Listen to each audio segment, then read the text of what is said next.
Hello, Larissa. Hello, Hi. Jamie. This is Dimitris calling from Chicago and Metal Chaos. How are you? Good. How are you doing? I'm good. I'm good. I'm good. Looking good. You too. Thank You you. as well. Okay, and that's all. Thank you for. Perfect. Yeah, Good I job. think we covered everything. We look good. You look good. Okay. So you self-released Snakebite and Too Hot to Steal, and it was a bold move because you did that as a 7-inch, right? On your own. Yes. So how important was that physical release to you guys signing with High Roller? It's funny. It's a funny story. It was and it wasn't. We had a friend of ours, if I can backtrack a little bit, a friend of ours was going to go to this high roller anniversary. I figured it was 20-year anniversary party in Europe, and he was going to send us. He was going to take a stack of these 7 inches with him to hand out because he was like, "I bet you guys would be a good fit for high roller." Well, he didn't go and instead just mailed the records to them with no heads up. And so they got a box of our records and emailed us and like, what's up with these fucking records? Like, who are you guys?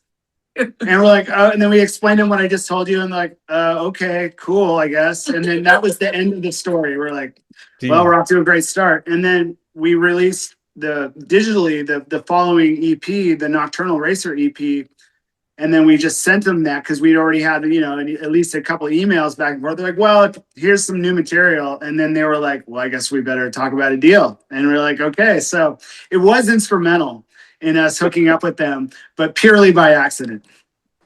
Damn, you basically forced your way to High Roller. Exactly. Yeah. Just strong armed our way in. Uh-huh. However, I agree, totally agree, because your sound, stainless sound, is perfect fit for High Roller. So I'm very happy for you guys. It was kind of our first pick, like out the gate. Like when we, like I said, we put out the first 7 inch ourselves just purely by necessity. Yeah. And we were always like, high roller was kind of at the top of the list anyways, as far as like stylistically what seemed to would be a good match. And I'm glad it worked out. They're awesome. Yeah, they've So, been fun to work with. Larissa, Jamie says, according to the press release, I guess, stainless is not pure heavy metal. So how right or wrong is he? I think he's right on that. I think it has a lot of different influences, especially with this new album coming out. It has like some songs have a bit of a bluesy, like kind of funky element. Some songs do have more of like a straight up like rock and roll element versus just heavy, purely heavy metal. It has a little bit of everything for everyone, I Yeah. think. The issue with this, with the kids today, they're using all these streaming services, so they need all these services to have a specific style, right? To put Yeah, in yeah, the yeah. category. But It's kind of hard to place us, I think, Yeah. sometimes. Yeah.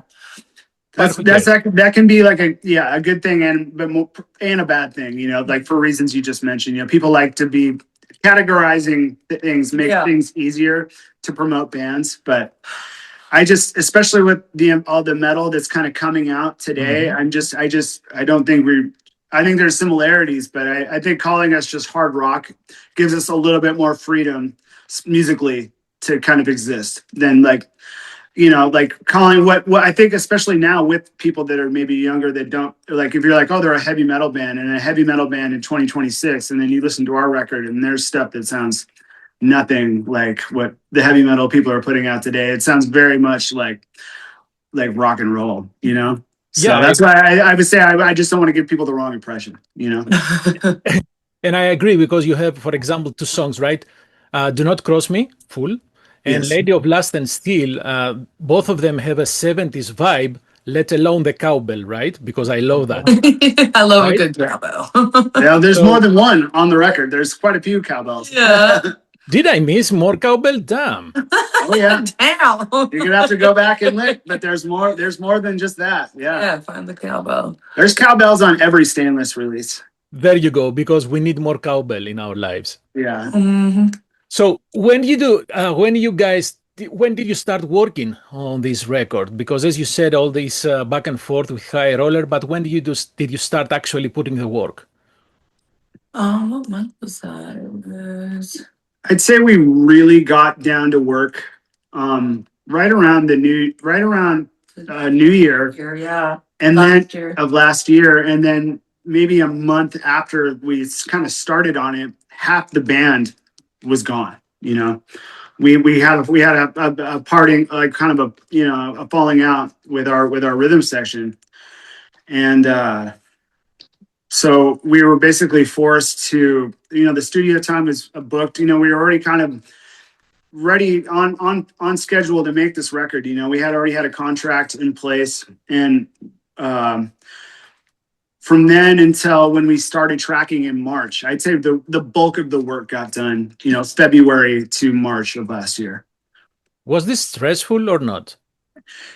It was, but it was also, it was a bit freeing as well. I kind of had a bit of a feeling that the record was maybe not going to work out quite like I was hoping, on the way things were going. So the fact that we basically, it was just kind of a studio effort, and then while we were working on the record, we put together the new band that is Stainless right now, but they're not on the album.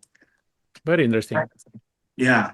So let's talk about the two aspects. What different did you do compared to Nocturnal Racer from the guitar's point of view, and then from the vocals? I need to hear from Larissa. What did she try in this album?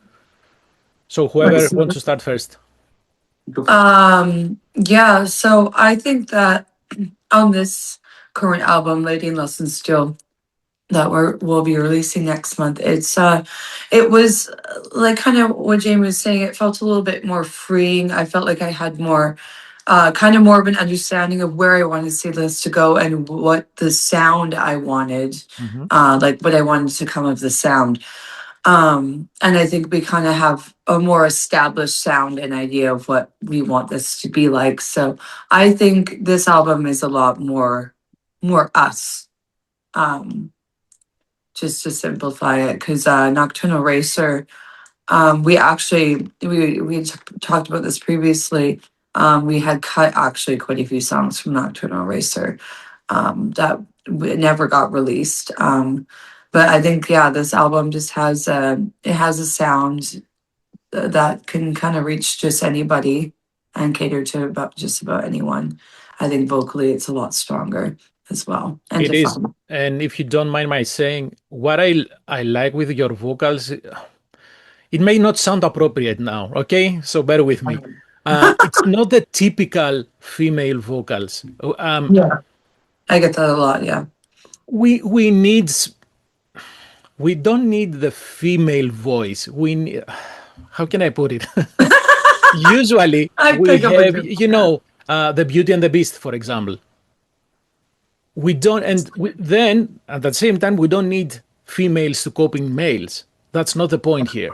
Yeah. The point here is the females to have their own voice, and I believe you are maybe of the few female singers that have her own voice that can stand in metal and not sound like, I don't know, too soft, let's say. Yes, as I understand what you're saying. I do get that a lot, yeah. Yeah, thank you, because it took me some time to explain. It's all good. I'm bearing with you. I pick up what's guitar-wise, Jamie, what did you try to do this time around? Well, this time around, I feel like my guitar, I also play drums on the album. So I was really focused on getting the arrangements and the rhythm, the drum and bass. I had my friend help me arrange all the rhythm section for the record. So I spent way more time doing that. And that's time that I would have liked to have spent on guitar. So I think the guitar was almost a little bit more of an afterthought than it was on Nocturnal Racer, because I had to do the drums too. So I felt a little bit rushed. I did way more of the solos were all just like improvised, where in the past I would try to like kind of compose solos and double them up, kind of like Randy Rhoads or Leonard Skinner or something, where this one was more just like bluesy off the cuff, just do like 5 or 6 of them, and just whatever one is working, we'll use that, or I'll fix a bit. But yeah, I think that's kind of the only thing different, is that I kind of, the guitar may have suffered a little bit by comparison. I didn't have as much time to like really dial in the guitars. It was more just like, I got it. I started recording guitars a week after we finished drums, and I had been working on drums twice a week for 3 months, just getting them all dialed in. And then I was like, shit, I have to go do guitar now. So I had to like completely switch gears. I mean, I had it already all worked out, obviously, but that would be the biggest difference. You know that some decades ago, a lot of decades ago, this was the usual process. Like book a studio, have 7 days, do everything. Oh yeah, Yeah, I remember those days. I've been in bands where you tour out to a studio, and it could be where it's on the other side of the country, and you're like, well, we gotta go. So when it's done, it's done. You know. Luckily, the studio that we go to is run by our friend Evan Mirsky, so we have a lot more freedom. But at the same time, I set a pretty like rigid deadline to get everything done because like we've needed an LP out for years, and I just didn't want to wait. Yeah, So we're like, let's just commit to a time and make it happen. You know. The only reason why I mentioned that is that when you do everything with a couple of takes, let's say, or not push yourself to do something specific, it comes more spontaneous, right? Yeah, Yes. naturally. Yeah. Right, and it gives the album what this album has, a very live feeling. I believe That was you the wanted idea. Yeah. Production to make it sound live. Yeah. And this record was actually recorded more, even though it was basically just me and my friend Cliff Martin handling all the music. It was actually recorded more live than the previous stuff when we had a full band, because like Cliff and I, who's the bass player on the record, have been playing together since we were teenagers, and we have a pretty solid groove together on bass and drums, and we wanted to capture that live feeling. So all the bass and drums are recorded live together in one take. Yeah. And I mean, not in one take, but it was basically, you know, we would take multiple passes, but essentially what you're hearing is a bass player and drummer kind of live in a room, and then I just went and put guitars over top of that, which is something I don't normally do. Were the vocals recorded in the same manner, like Jamie's saying, not rust? I mean, or no, let me rephrase the question. How did you, Larissa, capture that live feeling while in the studio with just a mic in front of you? Well, we did lots of the writing in the studio also. So Yeah, a lot of the stuff that you're hearing is her trying something for the first time, and it made it on the record. Yeah. yes. we went all in. We're like, we're just gonna go make it happen, you know. Yeah. Book the time, let's just get in there and see what happens. I mean, we worked it out a bit, but a lot of it, we wanted it to be spontaneous, and part of it we didn't have a choice. You know? Yeah, we didn't have time. Yeah. So pushing your vocals is not the same as pushing the guitar, Jamie, right? Yeah. It's more difficult. You mentioned Ivan, but correct me if I'm wrong, you were also involved in the mixing of the album. I was. Evan deserves the credit as far as like being the man behind the console and like doing the real work. But this is the first time him and I would ever work together where we mixed it together, basically. You know, he was the guy that deserves he had the real talent. I was just there kind of like being like, this is what I'm hoping it'll sound like. And we found that it was just easier. We could get better work done in a shorter amount of time if we were just in the same room, as opposed to him trying to assume what I want, send me a mix, I send him notes, which we've done in the past. We work so well together. Really, he was just like, let's just book time and you come and do this with me. So, and you know, I was, you know, basically the producer role of the record. So I already kind of knew from the ground up, like what I wanted, all the tones and everything, and all the auxiliary instrumentation and backup vocals, all that crap, like what I was hoping it'll sound like. So when it came to mixing, it just seemed easier, you know? And who did the mastering? Patrick Engel, Temple of Disharmony out of Germany. He does a lot of the mastering for High Roller releases. He was recommended by them, and I'm super pleased with how it came out. He did a killer job. So what about the cover artwork? First of all, why did you choose to name the album Lady of Lust and Steel? And how does the title connect to what we see in the cover artwork? Well, it doesn't. I mean, they weren't created in tandem. No. You know? It was basically like the album. Larissa had a concept Yeah. for the cover. Yeah, it's inspired by a Tim White's painting from the 70s. What Yeah. painting? Do you remember the title? Gosh, what was it? Something of goblins. I'll have to look it up again. That's okay. It's That's been a okay. while since yeah.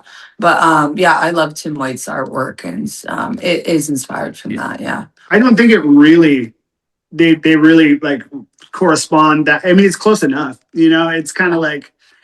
It's like for me, I think about, like you look at like a Molly Hatchet cover, like Flirting with Disaster, and it's got like some Viking on it. It's like, does it really fit? No, but is it killer? Yes. Well, in this case, it does. It's a lady. Well, we don't know about Lust and Steel. There is a snake there, and maybe some steel. I don't know. And then if you look in the rest of the layout for the album, you see us on the El Camino. You got the guitar with the string. There's some steel in there. It's just not on the cover. Yeah. Don't destroy the myth, man. Come on. No, you're right. Yeah.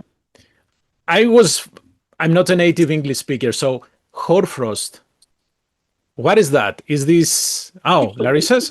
Hoarfrost. It's a type of frost, but we spelt it the slutty way. Yeah. Like it's spelled HOAR. Yeah, it's pronounced hoarfrost, but it's not like, spelled that way. We were feeling quirky that day, and let's make it whore with a W. That has nothing to do with the song either. We just thought it was fucking. We just thought it sounded cool, Yeah. Nothing more than that, Yeah. Yeah, but it is like a song about battle, and it's very like it paints a image of it being very cold and like your skin freezing off your bones and it's kind of I mean the song that Frozen Wasteland. Yeah, Frozen Wasteland. That's kind of like the imagery we're painting in the song. Yeah, it's funny because I was trying to search whether it's some kind of monster, medieval monster, or a dragon. And you obliterated my vision. I've already got it's multiple people like, what the hell is a hoarfrost? So that's amazing. You just gotta. I'm gonna start making up something out like every time. Yeah. Oh, you don't know? Well, you don't know? You better go look it up. It's been around for eons. Yeah. No. It will eat us at the end of the world, right? Yeah. It'll be waiting for you when you die. The hoarfrost. Yeah. That's good. I'm gonna go back to the vocals again because we have two names mentioned in the press release, and I agree, especially with Leather. There is a way to describe someone new to the scene, right? By using references. In this case, we have Leather and Wendy Williams. The second reference I understand because you were in a cover band for Plasmatics. Yes. Right.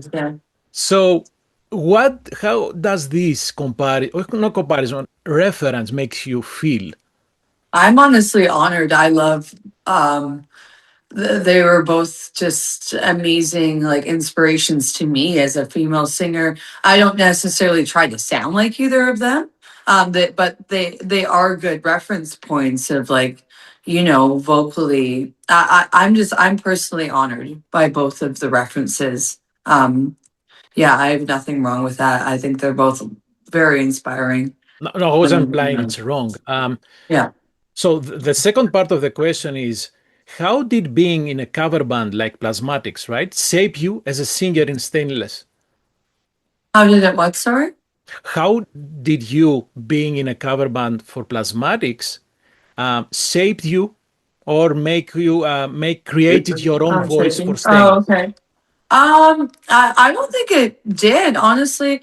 That was so long ago, and I'd been in bands like after the Plasmatics cover set. I'd been in like in punk bands singing and goth bands as well.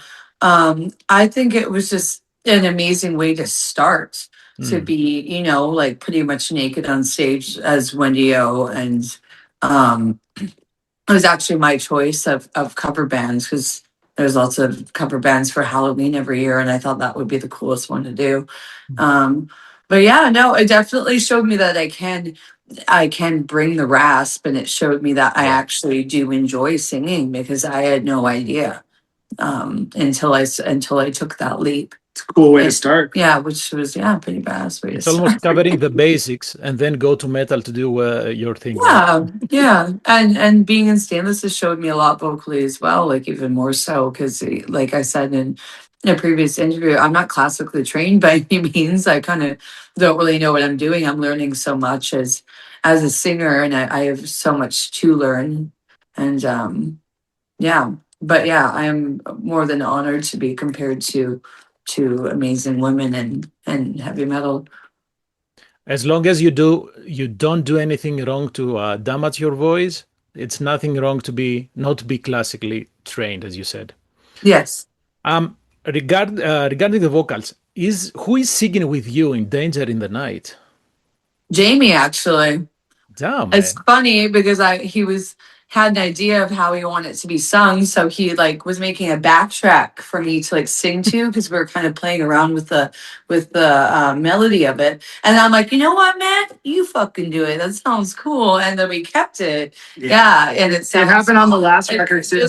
I just like it was a last minute, just random thing. Evan, I was out there, and Evan, the engineer, was like, "We need to do it one more time, but like really like lay into it." Yeah. And then he was like, "I think we got it." Yeah, it sounded fucking awesome, and we're like, let's keep it.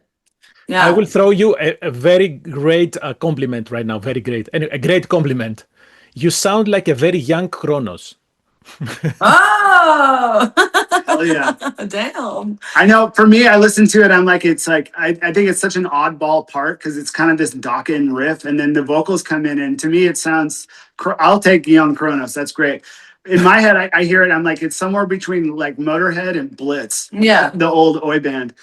And it just doesn't, the vocals doesn't seem to really, it just comes out of left field, but it worked. We kept it, you know.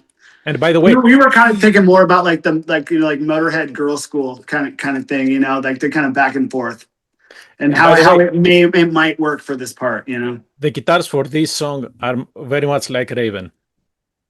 Yeah. Yeah. I love Raven. Take a listen, Mama. So can I ask what are the lyrics about? Because there is a line that hits hard. You say, "I wish I was sorry." It's that one I written quite a while back, and it's about mine and my mother's relationship actually, and that one was a bit hard to record for me. I think just like because it made me feel so sensitive and brought up a lot of feelings, but also I'm like kind of honored to be able to write a song that makes me feel that way, you know. Yeah, and this is the first time I've been asked this too, so sorry if I'm kind of taken back a little bit right now, but no, you're absolutely fine. You're absolutely fine. Yeah, it is a more personal song. It makes me wonder, will you be able to do it live? Oh, absolutely. Yeah, I'm actually very excited to do that one live. I really like pour my heart out into that song. Yeah. And then the same question applies to Don't Cross Me, Fool. Yeah. Sounds like it's, I don't know, specifically targeted to someone.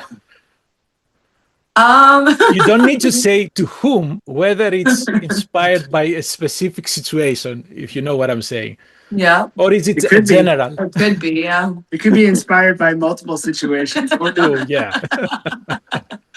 Yeah, I kind of like the idea of people thinking it's about someone thinking it's about them, but I think it definitely it started in a very lyrically very innocent, and it was just like nothing, no bone to pick. It was just kind of like a funny lyric that happened, and then it started morphing into what it became, and then I was like, okay, maybe we'll lean into it a little bit, you know, and like really make it a revenge song, even though it wasn't, you know, may or may not meant to be, you know. Well, whoever is directed to will understand, I guess.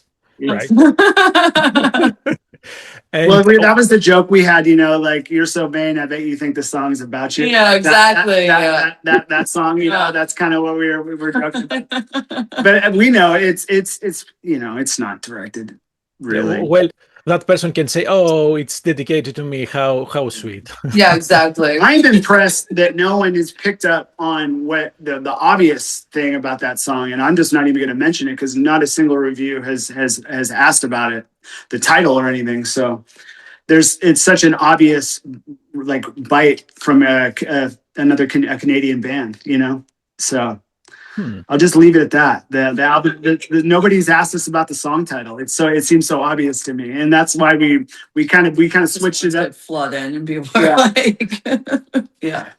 I didn't even want to call it that song, and Larissa's like, "Let's just call it that." I'm like, that's another song, right? They're like, like, because it was just a catchy chorus. We're like, "Oh, that sounds pretty good. Let's roll with that." Well, we got to call it something. I'm like, well, it's kind of already a song, but big deal. Wouldn't be the first time we ripped off a song title. Yeah. So another one that has interesting lyrics is Vitamin T's, right? Yeah. So, That's a sexy song. I need to know now, what did the doctor say to Jamie? Oh, at the end, you mean? Yeah, absolutely. Oh, That's that's patient confidential material. Yeah, exactly. I Yeah. can't disclose that at this time. Okay. That's funny. I actually kind of on the whim at the very end of the song there when I'm saying when I'm doing that bit, kind of like took him off guard and surprised him with that. And I just saw him laughing on the other side of the glass, and we just had to keep it. Yeah. Well, I will say this. I hope everything works out after your doctor's visit. Yeah. Thank you so No, much. I got a clean bill of health. Perfect. And with that clean of bill of health, what are your plans of playing live? Our plan is, we're kind of trying to get things booked as we speak. We have a lot of people in busy bands, other bands in Stainless, so scheduling is a little tricky right now. Yeah. With around everyone's touring schedule. But now that we have a full length out, like previously we only had 6 songs available to the public. So we were kind of a hard band to book. You can't really go on tour with 6 songs, Yeah. So that's why we felt like kind of the urgency to get the album done so we could go on the road, and now that we have an LP ready, I'm hoping that we get some opportunities. I mean, I'm happy to book stuff on our own, but it definitely it helps if you get offers as well. Yeah. So I'm hoping with the full length, some opportunities will arise. But yeah, I'm hoping to do a series of small runs, like possibly do the East Coast and Midwest over like a week and a half, like do some flyouts, maybe go down the West Coast, go to Europe for a couple of weeks, start there, and then just see. I feel like that is something that I could book on my own if needed, Well, Europe, especially Central Europe, Germany, this is the sound for them. This is they have a strong scene there for this particular sound. Yeah. And we're on a European label, so So I think that helps. Yeah, I think once this album comes out, we'll have a lot more, interests coming our way and whatnot. So I think it's exactly what we needed to move forward. Absolutely. Are there plans to release a music video? You have released only lyric videos, right? We do want to release some music videos, kind of looking into who we want to film them and whatnot, and just like what songs and concept and everything. But we will be making some music videos in the future. Absolutely. Yeah. Things just move kind of slow as Stainless because, as I mentioned, like we got one person that lives in Seattle. We have another member who tours professionally, so he's gone a lot. Yeah. And me and the other guitarist have another band that's about to be doing stuff again. So it's just it's rare that we're all in Portland at the same time, So we have schedule. It's not be like, let's just go film a music video in 3 weeks. It's like, no, we got to plan this out way in advance, and we got to get the money together. It just takes a little longer. If you were to choose right now, I will ask both of you, what song will you want to do a music video? Without thinking very much, though. Oh, fuck. You are thinking a lot. I am thinking too much. I mean, I think initially I had an idea with "Don't Cross Me Fool" would be that's what I was going to say too. I think that would be a really fun one to make a music video. I think "Danger in the Night" could also be like a good music video, just because it has a lot of kind of like instrumental, like kind of like really dramatic parts, like pretty heavy metal, and like a lot going on that you could lend itself to having some cool, almost like horror movie-esque shots, you know? Yeah. Because there is more gaps without vocals in that song that could lend itself to having like a plot in a music video, you know? Okay. As opposed to just us on a sound stage like jamming, which is cool too. You know, like AC/DC or something, you know, like late 70s, early 80s. It's just the band on a big stage with the lights and just playing that. I dig that too. Absolutely. But if you're gonna make like a little mini movie or something, Which like would be fun. I think Danger in the Night would be a good song for that. What about Black Breath? Black Breath is so Eric and I, the other guitarist, we play in Black Breath, and we haven't played in 10 years, and we're getting ready to play our first show back in at Northwest Terror Fest in Seattle in May, and then we've been getting a lot ever since we announced that we're playing that show. There's been a lot of offers to do more, so I have a feeling that him and I could get busy doing Black Breath stuff, you know. Well, you can have Stainless to open for you. Yeah. Yeah, I could do double duty. Exactly. We'll see, though. I mean, I'm stoked to play with those guys. You know, I still kind of prefer guitar because I play drums in Black Breath. But you know, it'll be fun. I'm down just to see where it goes. Everybody in Black Breath has other bands and other things that they're busy with. You know, so it'll be the same thing. It's like we got to be smart about what we can schedule and do. Larissa, is there anything else that I may have forgot? I don't know if you are involved in any other project. I don't know. I couldn't find any information. No, not right now. Before I was in Stainless, I was in this goth band called Halt. And that's where they saw my music video in that band. And that's when I tried out for Stainless. Now I need to check that band to see how you're singing there. I'm very interested now. It's a lot different. Yeah. We're talking about goth now. Yeah. It's a Halt Revive is the music video. There's now a new singer, my friend Sophie. It's a band up in Canada, and they moved to the States. And I didn't want to continue being in a long distance band like that. Like there's a border between us and whatnot. So, Absolutely. and I keep quite busy with Stainless. So currently, not in another project. But yeah, that's where I came from when Stainless found me. They found me in that music video. Yeah. Excellent. Absolutely, yeah. Thank you very much for your time, guys. Love the new Thank album. you. Yeah. And I don't know, maybe we'll see Stainless here in Chicago and we can meet, right? I hope so. That'd be I think we will. yes. Thank you very much for your time. Have a great Cheers. rest of your day. Bye-bye. Thanks. you. See ya. Bye.